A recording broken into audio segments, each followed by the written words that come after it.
to mature and to develop. And to subdue, have dominion. So I'm just simplifying that Genesis 1 verse 27 for us. And our destiny is always ahead of us. So everything that the battles that we go through in life is not about where I am today. It's about where God is calling me to going forward. It's about the future.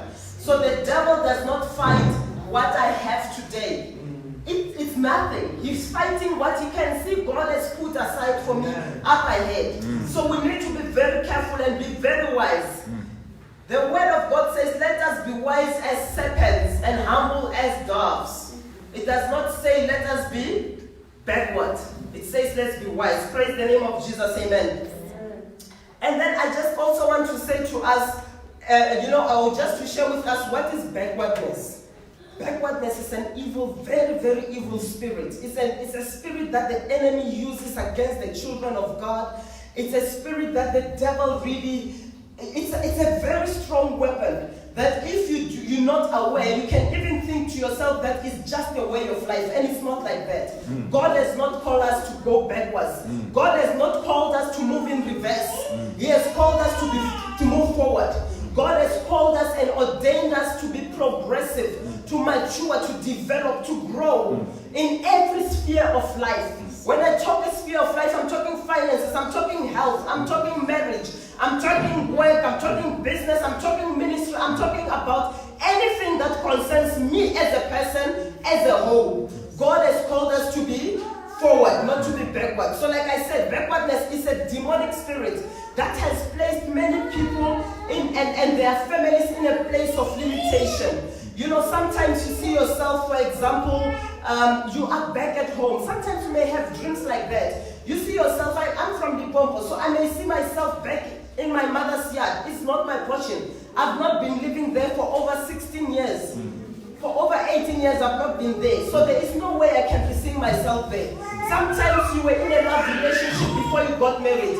The enemy will bring that picture of that person to your mind. It reminds you of the life that you lived. Anything that is associated with the former, your former schooling, your former employment, your former classmates, anything of the past, it represents backwardness. And you need to rise up. If you do experience those kind of things, you must rise up and call upon the Lord for deliverance. Praise the name of Jesus. Amen. Amen. So backwardness connects people, to the past and history. We do not live in history. We live in the now and the future. History, yes, we acknowledge is there, but we are not living there. We're living here in the present, and we're going to the future towards our destinies. Praise the name of Jesus. Amen. Amen. So the spirit of backwardness also makes people to yearn or to desire to go back. Have you had someone saying, hey, you know what, I got a promotion at work. I'm now a director of human resources. But I tell you, the previous company where I worked, I was just a talent acquisition manager. But it was better than where I am. Have you heard someone talk in those kind of terms? It's like they desire. The enemy makes them desire to go back to where they come from. Not to desire to be there. Now that I'm the HR director, let me strive to be the MD of this organization. They desire to go back where they were because they feel it was better. But I tell you, it's a trap of the devil. It was not better. The purpose and intention of God for us is to grow, not to desire to go back where we come from, but to move forward and pursue our destinies. Praise the name of Jesus. Amen. So this is an assignment of the enemy that restricts the children of God. It restricts our movement. The moment you are afflicted with the spirit of backwardness, it's like there is a fence, a little prison, invisible prison. You can't move out of it unless you know what you're dealing with. You cannot win that battle unless you know that what I'm going through, I'm standing on this cycle here. If I go this way, there's something pushing me back. That way, there's something pushing me back. But there's a lot of activities that I'm doing here. However, there is no progress. So backwardness, this is my own statement. It's not from the Bible. But I just want to say backwardness and servitude, they are blood cousins. You know what servitude is? That's where amounts to nothing. You sweat and someone else eats of your sweat. You work so hard, but there is no, there's a lot of activity, but it's not bearing any fruits. That is servitude. And that's why I'm calling them biological cousins with backwardness, because backwardness, you are here, you are working. Did you see that chicken? Shall we play that video again so you can grasp what I'm saying? Let's play that video again. You are working so hard. You are just going in cycles. You go for interviews, no one wants to give you an opportunity. You submit your CV, no one wants to do anything for you. Look at this chicken. Look at that chicken. Look what it's doing. It's going backwards, but it's working hard for its food. But I tell you, it's even struggling to grasp whatever it is that it wants to eat. Moving backwards, that's what the devil does against us as human beings. That is a lie of the devil. We reject it by the power of God in the name of Jesus. Amen. God has not called us to be backward. God has called us to move forward. Backwardness is evil.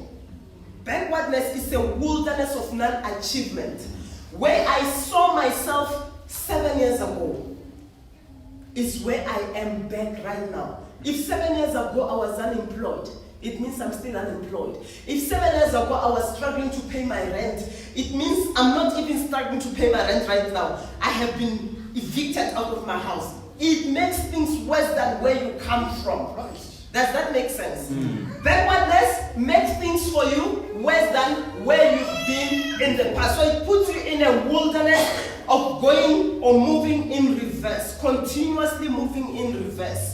You cannot take a step forward. You cannot move to the left and say, let me divert, let me change my career, maybe it's going to be better. Or let me go this way, let me start business, maybe it's going to be better. Or let me take an inch forward. When you take an inch forward, you take 100 steps back. That's the lie of the devil. Praise the name of Jesus. Amen. Praise the name of Jesus. Amen. Amen. Okay, so I want us to read a scripture because, like I said, God has not called us to go backwards. We're going to read Deuteronomy 1. Our anchor scripture is verse 6 to verse 8. I'm right, huh? Verse 6 to verse 8. Yes. Verse 6 to verse 8.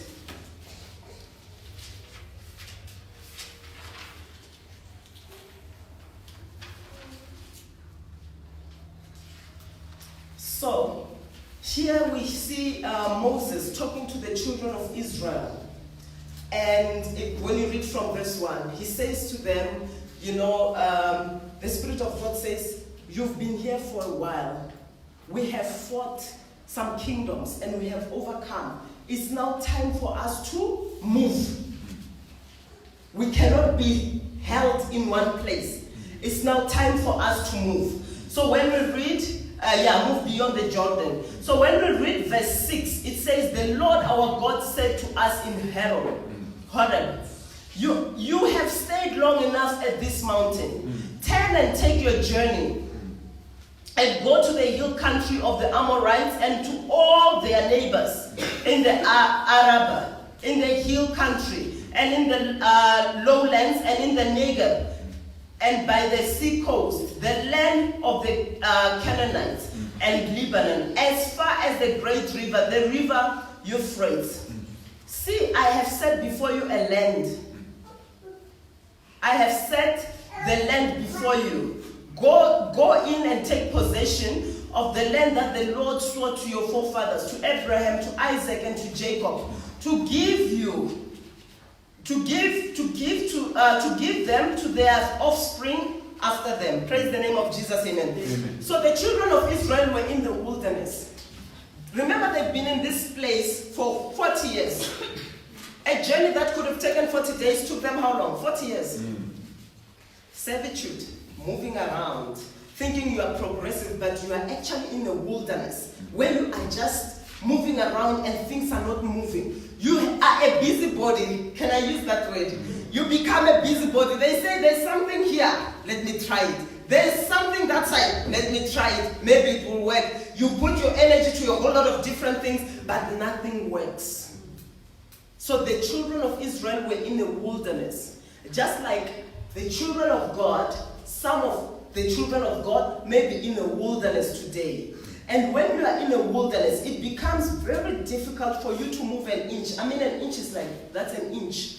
That is an inch. You cannot move an inch in the wilderness. That is a lie of the devil. And people suffer from that kind of, that kind of attacks today, but they are not aware of it. But that should not be our portion, because we know God has helped us to have a better understanding. Praise the name of Jesus, amen. Have you ever seen someone or heard someone say, you know what, I was right at the edge of my breakthrough, and something, I don't know what went wrong. Or maybe they offered me a job, and all of a sudden they changed their minds. Or maybe I was offered a contract, and the contract, somehow they said is cancelled, the project is no longer going forward. Or maybe, I was about to get married to so-and-so, but they changed their mind in the last hour. That is the spirit of backwardness. What the spirit of backwardness does, it also aborts. It causes an abortion in the spirit of the greatness of God in our lives, of the blessings of God in our lives. Not that we are not blessed. We are highly blessed of the Lord. And we pray that the blessing of God shall be made manifest in our lives in the physical realm in this season. But if you are half asleep, sleeping Monday to Monday, 8 hours, you will never see the goodness of the Lord come to pass, because the devil does not sleep. He makes his mission to make sure that whatever God is giving you, whatever is supposed to come to pass, that devil aborts it.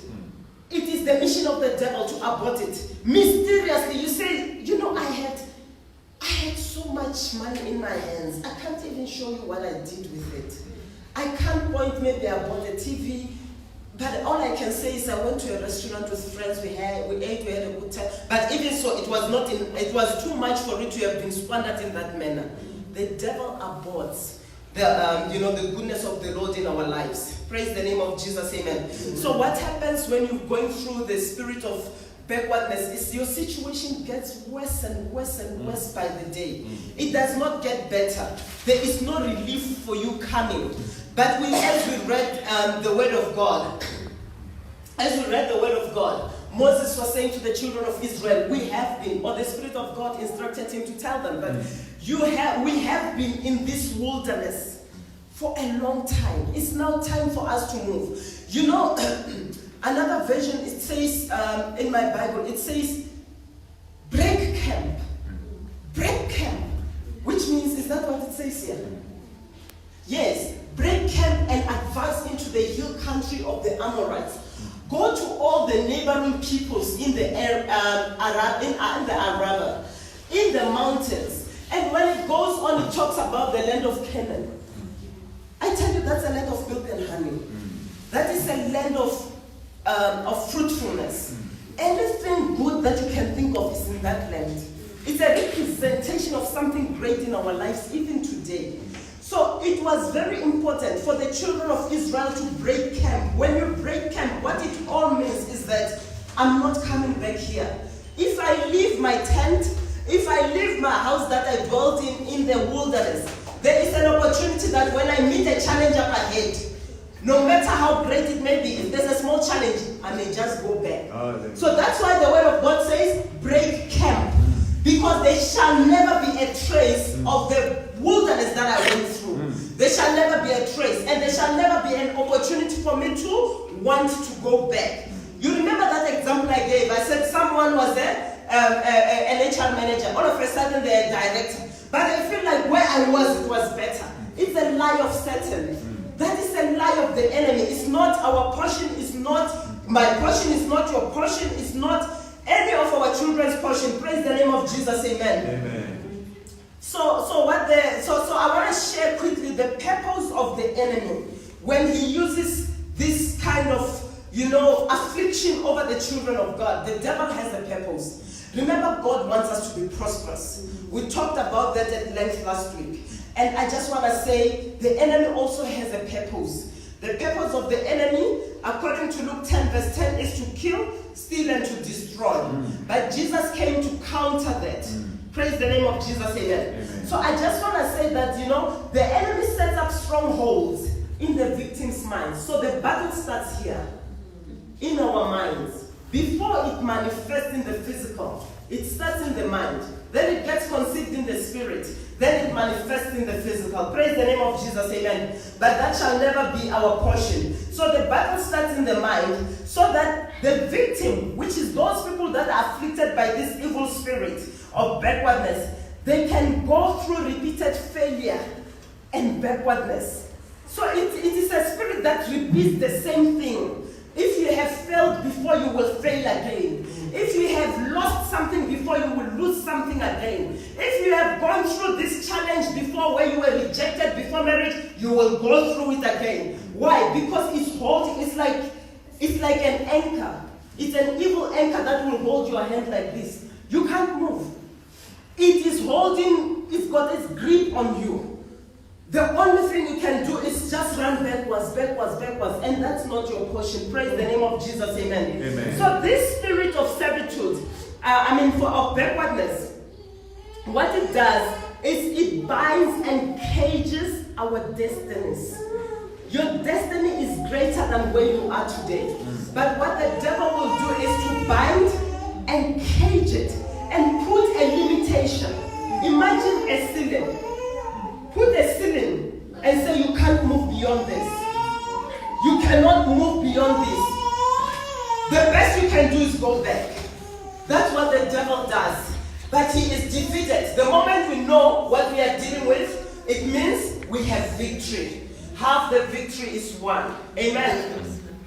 So like I said, the devil cages the spirit of the and binds the spirit of the victims and makes sure that there's limitation, continuously. So you continuously in an automatic, like it sets an automatic alarm to say this one will never go forward, this one goes backwards.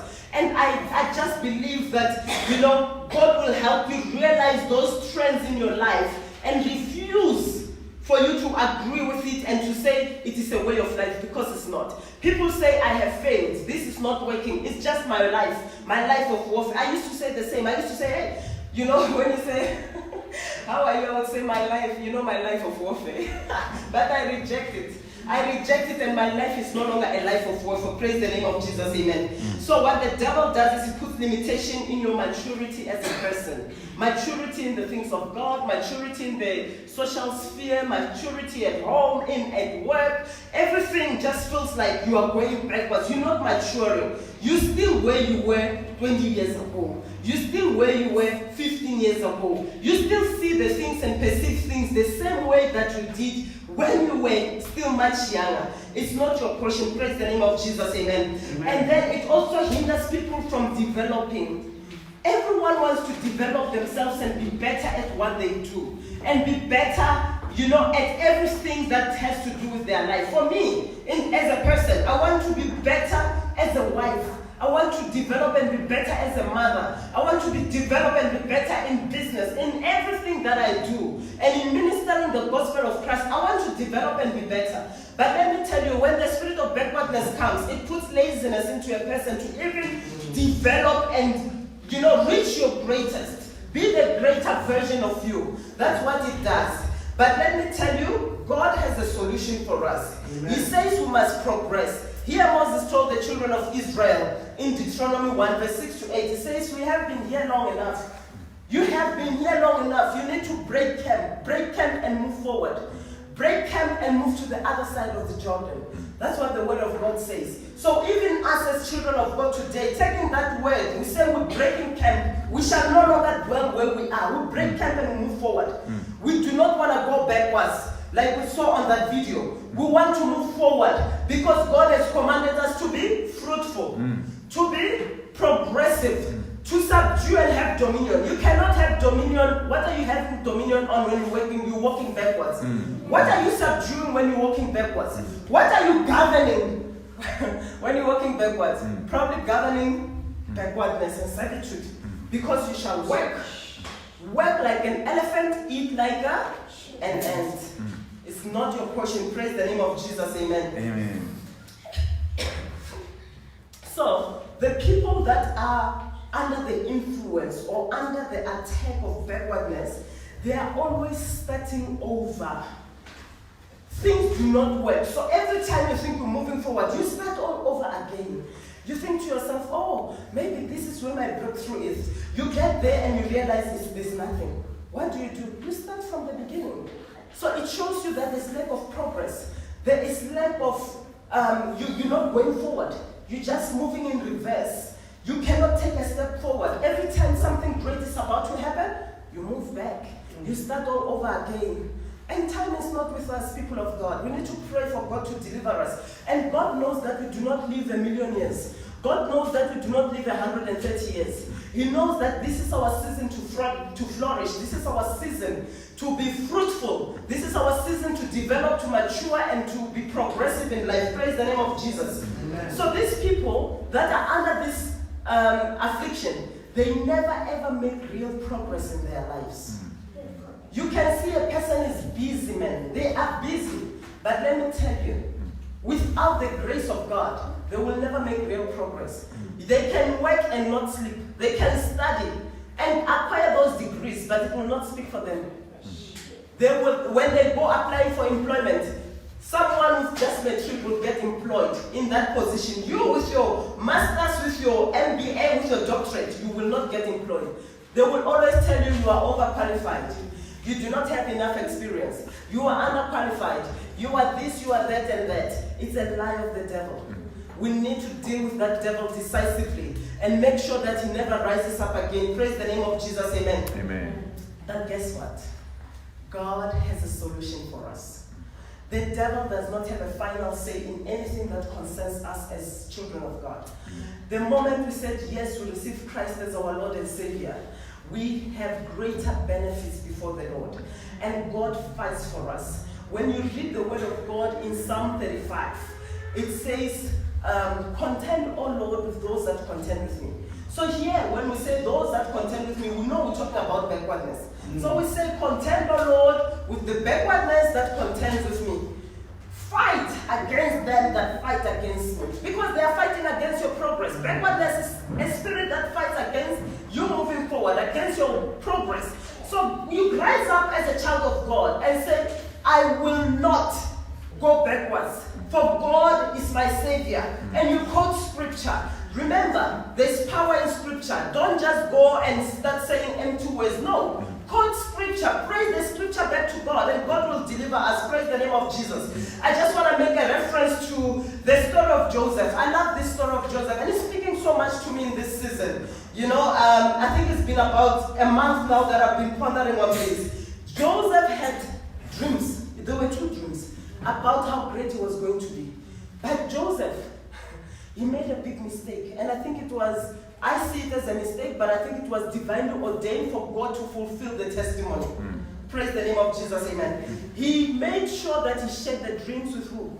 His household, the brothers. He shared it with them. They were very unhappy. So what they did is they tried to kill him. Eventually they sold him to slavery. When you are in slavery, imagine a person in a prison, at Lyoko prison, or Ngosimamburu prison. They are restricted. They are limited in what they're doing. They cannot move freely like me and you. Their movement is monitored. That's what backwardness does to a person. You will be monitored day and night. Whatever you think you are trying to do will not work, because the moment God releases something in your favor, the enemy jumps. He's monitoring, right? He jumps and puts a barrier. And if you are a prayerful person, you can pick it up in the spirit, and God will help you to overcome it. God says in his word, in Isaiah 45, verse 2, it says, I will go before you and level the mountains. That's what the word of God says. So he does not only send us, he goes before us and level the mountains. So what the devil wanted to do is kill the destiny of Joseph. But little did he know that he was setting him up for greatness. Joseph ended up becoming the prime minister in Egypt. He ended up ruling, being a ruler over, a kingdom. I don't know if I should call it a kingdom, but over an area that he was supposed to be a slave. He was supposed to be serving there. He was supposed to be limited. He was supposed to achieve nothing, not develop. He was not supposed to govern according to the way things happened. But God is a mysterious God. God. And God always gives a victory and a testimony at the end. He takes us through a process. And as you go through that process and the enemy tries to bring stumbling blocks and does whatever he wants to do, and he thinks he has restricted us, he has put a spirit of limitation, he's taking us backward, God says, no, I will restore. Everything that, you have lost through this backwardness, seeing yourself back 20 years from today, not being able to move forward. When you look at your finances, you cut here. You say, you know what, this one is not important. Let me just leave that one. I can't even take my children to the restaurant. I can't even do this. I can't even do that. But your finances get tighter and tighter and tighter and tighter, no matter how much you are restricting yourself to try and save up. That is, people go through that when they are under the spirit of backwardness. The enemy just keeps stealing from them. The enemy just keeps destroying. The enemy just keeps eating away. When you put money, it falls in a broken pocket. When you buy something in the house, it breaks. Because that devil doesn't want you to keep the blessing that God has released for you. He wants you to keep spending, and it's not the will of God for us. Praise the name of Jesus, amen. So I just wanted to say that despite it all, Joseph conquered.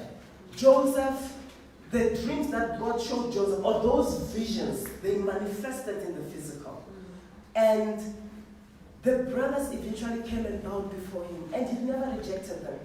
So even us, when God settles us, we shall be givers. We shall support ministries. We shall take strangers to school. When God settles us, the vision is bigger than me and you. The vision that God has for us is far much greater. Hence the attack of darkness. Praise the name of Jesus, amen. But I tell you, victory is guaranteed for us. Praise the name of Jesus. We are victorious in Christ. No matter how bad it looks, God comes through and He restores. He says He is a restorer. He is a restorer. And God has the final say in everything that which concerns us. So no matter how bad it may look, no matter how dry the bones may be, no matter how broken it may look, God has a final say. And the will of God shall surely prevail in our lives. Praise the name of Jesus, amen. So I just said, God is a restorer. Our hope is not lost. No matter how bad the devil tries, we hope in Christ. So let's turn our Bibles to Joel 2, verse 25 to 27, and just see what God says about restoration. After the devil thought he was finished with me and you, God says, no, it's not finished. I shall definitely restore that which you have lost. That's what the word of God says. God is a restorer. Praise the name of Jesus, church. God is a restorer. Amen. He is the restorer of everything that which we have lost. Everything that the devil has stolen from us, God restores in His own time. But He knows that we do not live 130 years. He shall surely restore it in this season. Praise the name of Jesus. Amen. Amen. So, Joel 2, verse 25 reads as follows. The word of God says, I will restore to you the years. It does not say what you lost yesterday or what you are about to lose now. It says, I will restore to you the years. Remember when I started talking in the beginning, I said, sometimes the enemy takes you 7 years back. But even when you reach that 7 years, you realize that no, 7 years ago, I was in a better situation than where I am now. When you look at yourself, it's 12 years. It is a lie of the devil. But God says all those years that the enemy has stolen from you, that he has kept you going backwards, He shall restore it. Praise the name of Jesus. Amen. So He says, so I will restore to you the years that the swarming locust has eaten. The crawling locust, those are evil things. Those are weapons of darkness, weapons of the enemy, bringing distress to our lives, coming to us and saying, whatever it is that God has blessed you, let me send my army, the evil army, to come and destroy. It's not of God. It's evil weapons. So the word of God says, I will restore to you the years that the swarming locusts have eaten. The hoppers, the destroyers. Imagine, a destroyer. They come to destroy. They come to destroy, not not to make things better for us, but to make it worse and worse and worse. And the cutter, they destroy, they cut down. I mean, we talked about breaking camp and moving forward. Here the enemy breaks camp. Actually, he doesn't break camp. He sets up camp to destroy and to cut down, to make sure that there is no trace of anything good that comes from the Lord. And you know, my great army which I sent among you, you shall eat in plenty and be satisfied, and praise the name of the Lord your God, who has dealt wondrously with you. And my people shall never again be put to shame. When God restores us, He makes sure that we never remember where we come from. Reproach shall never be our portion. When God restores what the enemy stole, restores those years that the enemy stole from us, He makes sure that we are pacified. You know, when I think about what happened 10 years ago, it must never bring pain to me. Because what God has done now is far much greater than where the enemy wanted to take me, or where the enemy had kept me. But God is a restorer, and He has the final say in all that which concerns us. Praise the name of Jesus, amen. So it says here again, verse 27, you shall know that I am in the midst of Israel. So for me, I'll say I am in the midst of the Musa's household. I love to personalize scripture, so it speaks to me. No matter how it seems like, God is in the midst of my house. God is in the midst of my ministry. God is in the midst of my provision. God is in the midst of all that concerns me. God is in the midst of my going out and my coming out. The pillar of fire of the Lord lights up my path on a day-to-day basis, so there shall be no darkness. You know, when I walk out, when I go for meetings, whatever that I do, wherever I need divine intervention, God has already gone before me. When restoration comes, we can never again feel the pain that the enemy has brought to us. Praise the name of Jesus, amen. So it says, you shall know that I am in the midst of Israel, and that I am the Lord your God, and there is none else. And my people shall never again be put to shame. We will never again be put to shame, amen. We shall never again be put to shame. Praise the name of Jesus. Restoration comes with honor, not shame. Restoration comes with honor. Whatever God restores, there's honor. Shame is not our portion. People will never laugh at us. People will never laugh at you. People will look at you and say, surely God has done something amongst the lives of these people. Surely God has restored something. I want that same God that has restored them to come and restore me. That is the word of God. And the word of God is true, and the word of God comes to pass. Praise the name of Jesus, amen. So God, here we read in the book of Joel 2 that God is a restorer. And God restores. One thing that we need to know and be conscious of as children of God is the fact that we constantly need to be in prayer, because we do not know when the season of restoration is coming. It does not say I'll restore tomorrow or I'll restore today. He says I will restore to you the years. When? I do not know. It could be tomorrow, it could be next year, it could be 10 years from now, but surely God will restore, and His word shall come to pass. Because whatever God says has got to be made manifest according to His word. The word of God says whatever word proceeds out of His mouth cannot be altered, and it needs to be fulfilled. That is the word of God. So God will restore. So I want to encourage you today, stay in prayer, so that you do not miss that season. When God comes with restoration, when He comes with restoration, He alerts us. But are you awake in the spirit? Are you sensitive enough? Do you